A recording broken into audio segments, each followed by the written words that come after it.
Muy buenos días, bienvenidos de nuevo a Negocios Televisión, bienvenidos de nuevo a repaso informativo de toda la actualidad, de todas las últimas horas, las noticias más importantes de la mañana de hoy, con el foco puesto en el conflicto en Oriente Medio. Después del fin de la tregua vuelven los combates y en este caso vuelve Israel con su ofensiva terrestre en la Franja de Gaza, pero ahora está pasando al sur. Enseguida les contamos los detalles de lo que está sucediendo, también lo que está sucediendo en Rusia en este conflicto con algunos países bálticos, la prohibición de algunos productos de Moldavia. Enseguida les contamos los detalles, y también Estados Unidos con el foco puesto en este conflicto en Ucrania. Estados Unidos que dice que se está quedando sin dinero y, ojo, Jens Stoltenberg, el secretario general de la OTAN, apuntando a que tienen que estar preparados para malas noticias en este conflicto entre Rusia y Ucrania. Empezamos poniendo el foco en Israel. El comandante del cuerpo blindado de Israel ha dicho este lunes que él y otras fuerzas terrestres están cerca de cumplir su misión de guerra en el norte de la Franja de Gaza. Dice que están operando en otras partes del enclave palestino contra Hamas. Dice que los objetivos en la sección norte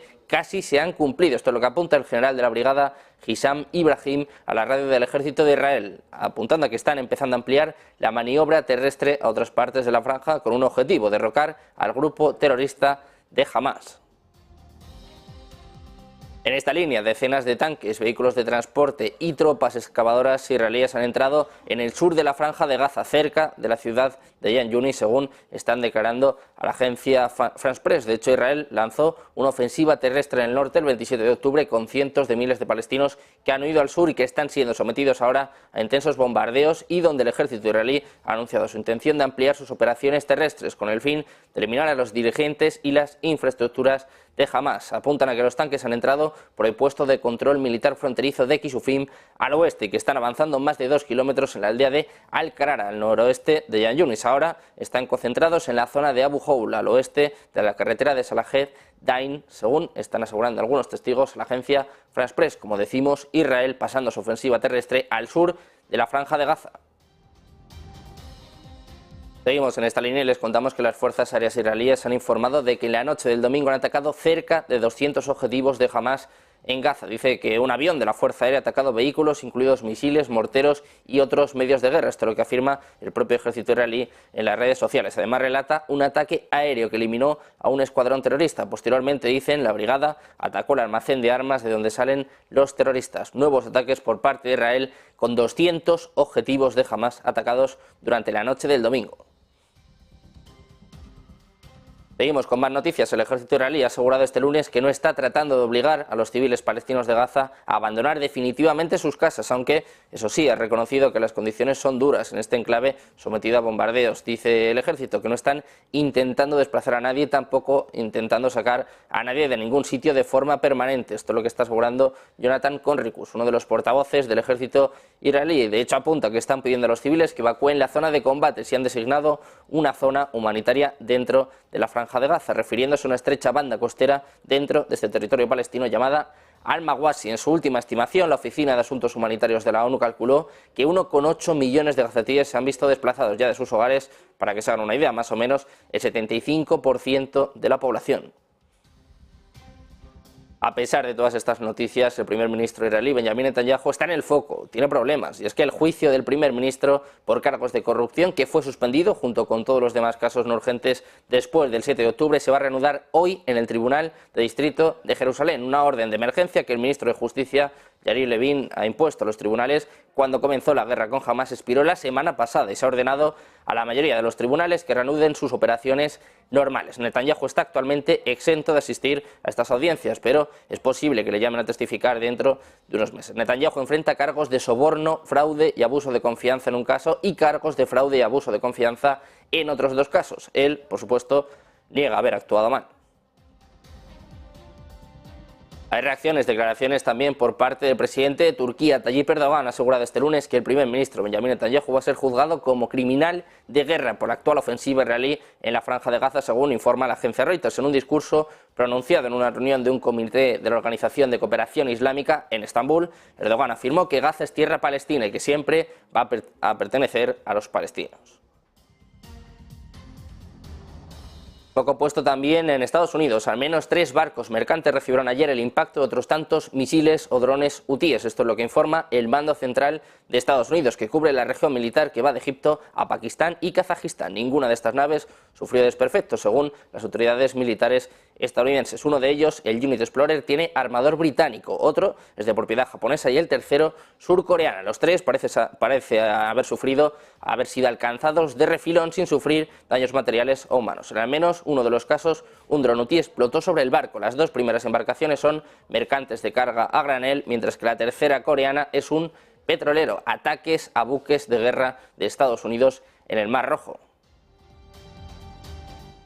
Y por supuesto respuesta por parte de Estados Unidos, que ha advertido de que está considerando todas las respuestas apropiadas después de que los rebeldes hutíes atacaran 3 buques comerciales en el Mar Rojo este domingo, intensificando así su retórica mientras los militantes respaldados por Irán siguen acosando los intereses estadounidenses e internacionales en la región. Después de estos ataques, un buque de guerra estadounidense que operaba cerca respondió a las llamadas de socorro de los barcos comerciales y derribó 3 aviones no tripulados en el transcurso del día, según dice el Comando Central de Estados Unidos en un comunicado. Si bien los funcionarios del Departamento de Defensa dicen que no creían que los militantes estuvieran apuntando al buque de guerra estadounidense, es decir, al destructor US Carney de clase Allenburg, la serie de ataques a los buques comerciales representa una amenaza directa al comercio internacional y también a la seguridad marítima. Escala la tensión en Oriente Medio con ataques también a buques comerciales de Estados Unidos.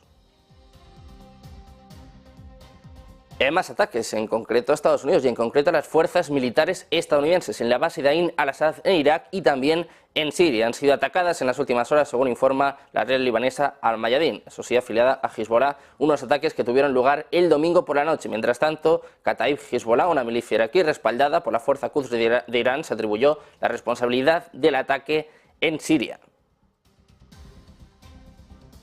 Estados Unidos, uno de los países desde luego más discutidos, más polémicos por su apoyo a Israel y también porque les vamos a contar que ha enviado un arsenal sustancial, incluidas grandes bombas antibúnkeres para apoyar a Israel desde el 7 de octubre. Esto es lo que está informando el medio Wall Street Journal, que dice que la afluencia de armamento, compuesta por cerca de 15.000 bombas y 57.000 proyectiles de artillería, fue transportada en aviones de carga militares C-17 poco después del inicio del conflicto en la Franja de Gaza, y además apunta que está continuando en los últimos días. Informa sobre esto citando a algunos funcionarios y también a un informe exclusivo al que habría tenido acceso Wall Street Journal. Dice que Estados Unidos no ha revelado previamente el número total de armas que envió Israel, ni tampoco la transferencia de 100 bombas Blue 109 de 2.000 libras. Las bombas rompebúnkeres son conocidas por su capacidad de penetrar profundamente en estructuras fortificadas antes de detonar. La lista de municiones enviadas por Estados Unidos a Israel comprende más de 5.400 bombas MK-84, 5.000 bombas MK-82 no guiadas, cerca de 1.000 bombas GBU-39 de pequeño diámetro y cerca de 3.000 municiones de ataque directo conjunto que convierten bombas no guiadas en bombas de precisión. Seguimos con más noticias, seguimos hablando de lo que sucede en Gaza, con el fiscal de la Corte Penal Internacional que ha pedido a Israel y Hamas que respeten el derecho internacional y que permitan la llegada de ayuda humanitaria a la asediada Franja de Gaza. Tras una visita de 4 días a los lugares en los que se perpetraron los ataques de Hamas el pasado 7 de octubre y a la autoridad palestina en Cisjordania, el fiscal Karim Khan ha dado un mensaje claro, y es que sobre el acceso humanitario la ley no permite dudas. El fiscal ha urgido a que se cubran las necesidades de los civiles. Dice que deben tener acceso a alimentos básicos, agua y suministros médicos que necesitan desesperadamente, sin más demora y a ritmo y escala necesarios, aunque, eso sí, ha añadido que jamás no debe hacer un uso indebido de esta ayuda. Dice que todos los actores deben cumplir el derecho internacional humanitario y que si no lo hacen, advierte, no deberán quejarse cuando su oficina tenga que actuar. Khan ofreció a Israel la ayuda de la Corte para investigar los crímenes del 7 de octubre, a pesar de que el país no es miembro del tribunal con sede en La Haya y que no reconoce su jurisdicción. Asimismo, también ha pedido a Israel que haga todo lo posible para proteger a los civiles de la Franja de Gaza durante sus ataques contra militantes de Hamas y también para impedir que los colonos israelíes de Cisjordania ataquen a los palestinos.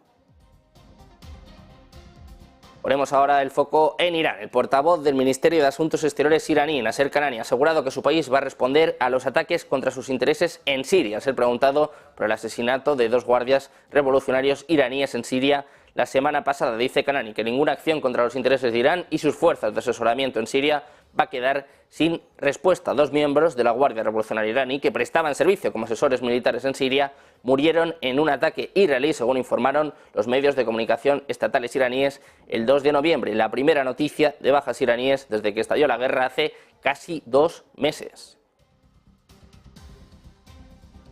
Y seguimos hablando de Irán. El ministro iraní de Asuntos Exteriores, Hossein Amir-Abdollahian, afirma que Estados Unidos debe pagar por su hipócrita apoyo a Israel en esta masacre de mujeres, niños y civiles en Gaza. Dice que, por un lado, Estados Unidos aconseja a Israel a través de la prensa que pare la masacre, pero que en la práctica apoyan y dan luz verde al genocidio en Gaza. Por esto, dice Abdollahian, que Estados Unidos debe pagar las consecuencias de su hipócrita apoyo a Israel. Además, Abdollahian advirtió una vez más de que el conflicto se podría extender por toda la región si continúa la actual situación en Gaza. Dice que avisan a los que instigan la guerra que paren esta masacre antes de que sea demasiado tarde. Ponemos el foco también en China. El ejército chino ha acusado a un buque de la Armada de Estados Unidos de entrar ilegalmente en aguas adyacentes al Second Thomas Shoal, un atolón en disputa en el mar de China Meridional que recientemente ha sido escenario de varios enfrentamientos marítimos. Según el comunicado, la nave estadounidense ha socavado gravemente la paz y la estabilidad regionales y, de hecho, acusa a Washington de perturbar el mar de China Meridional y violar la soberanía de China. La Marina estadounidense ha declarado que el USS Gabriel Giffords estaba llevando a cabo operaciones rutinarias en aguas internacionales del mar de China Meridional, en consonancia con el derecho internacional. En este sentido, la amenaza de China también se cierne sobre Estados Unidos. Ojo, porque el general Charles Brown Jr., el oficial de más alto rango del ejército estadounidense, ha advertido en una entrevista este domingo que todo el mundo debería estar preocupado por una guerra con China. Brown es el 21º y actual presidente del Estado Mayor Conjunto y asumió el cargo en octubre tras el retiro del general Mark Milley. Durante una aparición en Fox News, la presentadora Shannon Bream le preguntaba a Brown sobre las crecientes preocupaciones sobre una guerra entre Estados Unidos y China, citando sobre todo algunas encuestas recientes del Instituto Reagan que encontraron que el 51% de los estadounidenses ven a China como la mayor amenaza extranjera para el país y el 74% está preocupado porque un conflicto de este tipo estalle dentro de 5 años. El propio Brown respondía destacando primero la fuerza del ejército estadounidense, al mismo tiempo que admitía que todos deberían estar preocupados por un conflicto de este tipo con China, específicamente con respecto a una posible invasión de Taiwán. Seguimos hablando de Estados Unidos, en este caso enfocados en el conflicto en Ucrania. El director del presupuesto del presidente Joe Biden ha advertido este lunes que Estados Unidos se quedaría completamente sin recursos para ayudar a Ucrania a finales de este año. Mientras tanto, la Casa Blanca busca aumentar la presión sobre los legisladores para que aprueben un paquete de financiación de emergencia. Dicen que no existe un fondo mágico disponible para afrontar este momento. Esto es lo que escribía Saranda Young, directora de la Oficina de Gestión y Presupuesto, en una carta a los líderes del Congreso, que decía: nos hemos quedado sin dinero y casi sin tiempo. En la misma línea va el secretario general de la OTAN, Jens Stoltenberg, ojo, porque está advirtiendo que la alianza militar occidental debe estar preparada para recibir malas noticias desde el frente ucraniano, mientras Kiev sigue defendiéndose del conflicto con Ucrania. Dice Stoltenberg que las guerras se desarrollan en fases y además, en una entrevista este sábado con la emisora alemana ARD, dice: tenemos que apoyar a Ucrania tanto en los buenos como en los malos tiempos, pero dice Stoltenberg que debemos estar también preparados para las malas noticias, sin ser más específico. Pendientes de más noticias, de más actualidad, más últimas horas, una breve pausa y volvemos, seguimos con toda la información aquí en Negocios Televisión.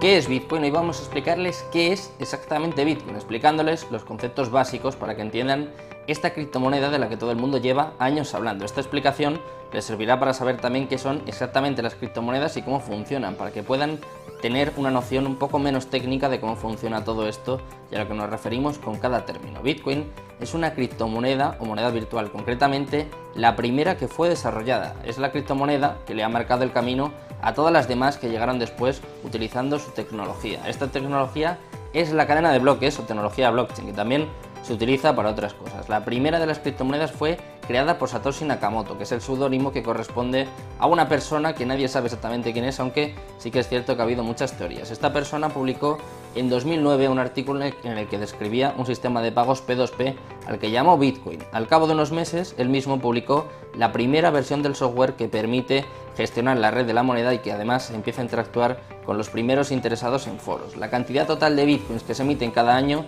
está determinada por su algoritmo y pasa lo mismo con el resto de criptomonedas. Bitcoin está desarrollado para que cada 4 años se reduzca por 2 su producción y para que solo se emitan un total de 21 millones de bitcoins. Después simplemente dejarán de crearse. Esto es una diferencia fundamental con las monedas convencionales, puesto que los bancos modifican su valor a su libre albedrío. Por lo tanto, las monedas se pueden devaluar, mientras que Bitcoin quiere ofrecer algo más de estabilidad. En definitiva, entre los usos más destacados de Bitcoin cabe mencionar los siguientes, como por ejemplo pagar utilizando estas propias criptomonedas, obtener intereses por los bitcoins que poseas, algo similar al concepto de un depósito bancario, también obtener un préstamo utilizando como garantía tus bitcoins, cubrir tu exposición financiera con derivados en mercados regulados y por último obtener réditos de inversión mediante la compra-venta de bitcoins, al ser un activo que teóricamente tiende a revalorizarse en un escenario de demanda constante.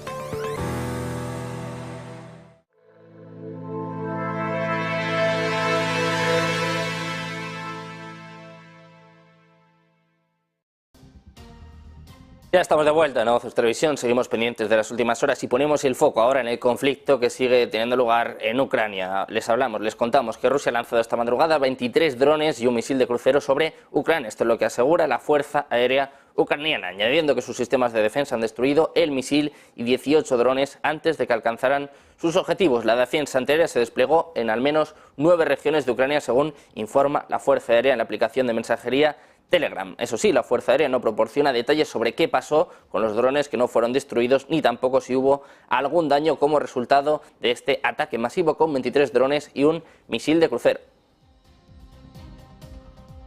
Y seguimos con el foco puesto en Rusia, que ha prohibido a partir de hoy lunes la importación de frutas y hortalizas de una serie de regiones de Moldavia, según informa Roselnadzor. La inspección fitosanitaria rusa dice que la prohibición se debe a que continúan detectándose de manera sistemática en la fruta y las hortalizas objetos de cuarentena, capaces de causar pérdidas multimillonarias a la producción agrícola de Rusia. Esto es lo que afirma en un comunicado. Además, el regulador ha destacado que la parte moldava ha dejado sin respuesta a sus reclamaciones y que no han adoptado medidas efectivas para impedir el suministro de producción contaminada. Seguimos hablando de Rusia y en este caso ponemos el foco en su red de espías, y es que Rusia ha revivido Smers, una organización de caza de espías de la era de Stalin en partes de Ucrania que fueron anexadas ilegalmente y que están parcialmente bajo el control de las fuerzas del Kremlin. Esto es lo que ha anunciado el domingo un político y propagandista ruso. Hablamos de Andrei Gurulov, es miembro del Parlamento ruso, es decir, de la Duma, y también es comandante militar. Hizo estas declaraciones durante una aparición en el canal de televisión estatal Rusia 1, cuyo extracto ha sido publicado en su canal de Telegram. Para que se hagan una idea, SMERS es el acrónimo de las palabras rusas muerte a los espías. Era el nombre de una organización formada por el líder soviético Joseph Stalin y se le encomendó la tarea de eliminar la actividad anticomunista durante la Segunda Guerra Mundial. El propio Gurulov dice que hablamos de SMERS, que hoy han creado un departamento que trabaja aproximadamente de la misma manera en nuevos territorios, refiriéndose a las regiones ucranianas de Donetsk, Luhansk, Gerson y Zaporilla. Y seguimos poniendo el foco en Ucrania. Nuevos bombardeos rusos han matado al menos a 3 personas en este fin de semana, incluido un anciano en el garaje de un pueblo y una mujer junto a una parada de autobús de la ciudad. Declaraciones de funcionarios ucranianos mientras el presidente Volodymyr Zelensky informaba sobre intensas batallas en docenas de zonas de primera línea. Según Reuters, los rusos han bombardeado una vez más Gerson, a la ciudad portuaria del sur, en la orilla occidental del río Dnipro, abandonada por las fuerzas rusas a finales del año pasado, pero ahora bombardeada regularmente desde la orilla oriental del río. Ponemos el foco también en Argentina, en el próximo presidente argentino, Javier Milei, que pretende presentar reformas a leyes tributarias y laborales de Argentina, procesos políticos y posibles privatizaciones en un paquete de choque económico justo tras la asunción de su cargo el próximo 10 de diciembre. Según informa el periódico La Nación, los planes que no han sido finalizados incluyen la desregulación en sectores como por ejemplo la minería y el petróleo, también la simplificación del sistema tributario y posiblemente la privatización de algunas empresas estatales y la entrega de la propiedad de otras a sus empleados. Milei liberal argentino, que logró la victoria con la promesa de sacudir la debilitada economía, va a proponer las reformas en un proyecto de ley que normalmente se utiliza para nombrar al gabinete. Según la información, los cambios políticos podrían incluir reformas en el financiamiento de los partidos y el sistema electoral. Milei también busca abolir los institutos estatales centrados en asuntos indígenas y racismo. Ponemos el foco también en los mercados, en algunos activos que vienen disparados en el día de hoy. Por ejemplo, los precios del oro han alcanzado un récord y el dólar ha caído frente a otras monedas el lunes, mientras los operadores apuestan a que la Reserva Federal de Estados Unidos ha terminado de aumentar las tasas de interés. El oro ha subido hasta cerca de un 3,1%, hasta el máximo de $2.135 por cada onza en el día de hoy, antes de recortar ganancias para subir en torno al punto porcentual y acercarse. Están en la cota de los $2.100. Tanto el yen como el renminbi se han fortalecido, cada uno con 0,1% para cotizar cerca de los 146,61 yenes y 7,1318 por dólar. El presidente de la Reserva Federal, Jay Powell, advertía el viernes que el Banco Central podría aumentar aún más los tipos, pero agregó que la política ya se encontraba en un territorio restrictivo. Nos fijamos en el oro, pero también nos fijamos en Bitcoin. Ha superado los $40.000 por primera vez en 2023 este lunes, máximos anuales ayudado por el creciente optimismo sobre un recorte anticipado de los tipos de interés por parte de la Reserva Federal y también el optimismo que hay en torno a una aprobación de los ETFs de Bitcoin con la ventana que se abrirá del 5 al 10 de enero. También, como se pueden imaginar, el foco, el punto de mira está en esta posible aprobación que espera ansiosa el mundo de las criptomonedas. La criptomoneda más importante por capitalización de mercado está rondando ahora la zona de los $42.000, prácticamente un 150% de subida en lo que llevamos de año y rompiendo máximos anuales día tras día, eso sí, todavía bastante lejos de los máximos históricos, en torno a los $69.000.